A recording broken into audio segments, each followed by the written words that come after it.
ஒரு சிறிய பள்ளியில் அருள், கவி மற்றும் மீனா என்ற 3 நண்பர்கள் படித்து வந்தார்கள். அவர்கள் மிகவும் நல்ல மனசுக்காரர்கள். ஒரு நாள் பள்ளியில் மதிய உணவு நேரம்.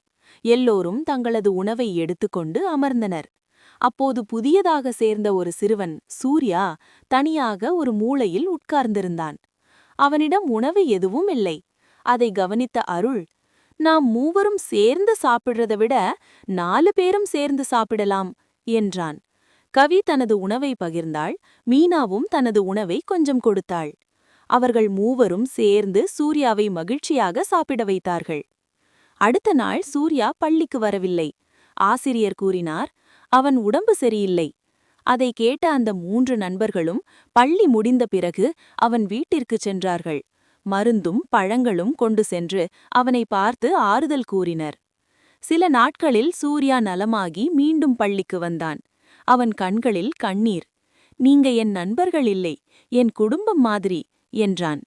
இதை பார்த்த ஆசிரியர் மற்ற மாணவர்களிடம் கூறினார், இந்த குழந்தைகள் எப்படி வாழ்கிறார்கள் பாருங்கள். இவர்கள் இப்போதே நல்ல மனிதர்கள். இவர்கள் வளர்ந்தாலும் உலகத்திற்கே உதவும் மக்களாகுவார்கள். காலம் கடந்தது. அந்த 4வரும் பெரியவர்களாகி சமூகத்திற்கு உதவும் நல்ல மனிதர்களாக உயர்ந்தனர். கற்றுக்கொள்ளும் கருத்து: சிறு வயதிலிருந்தே நல்ல மனம், பகிர்வு, உதவி போன்றவற்றுடன் வாழ்பவர்கள் உலகத்தில் வாழ்ந்தாலும் தெய்வங்களுக்கு சமமான உயர்வு பெறுவார்கள் என்பதே. வையத்துள் வாழ்வாங்கு வாழ்பவன் வானுரையும் தெய்வத்துள் வைக்கப்படும்.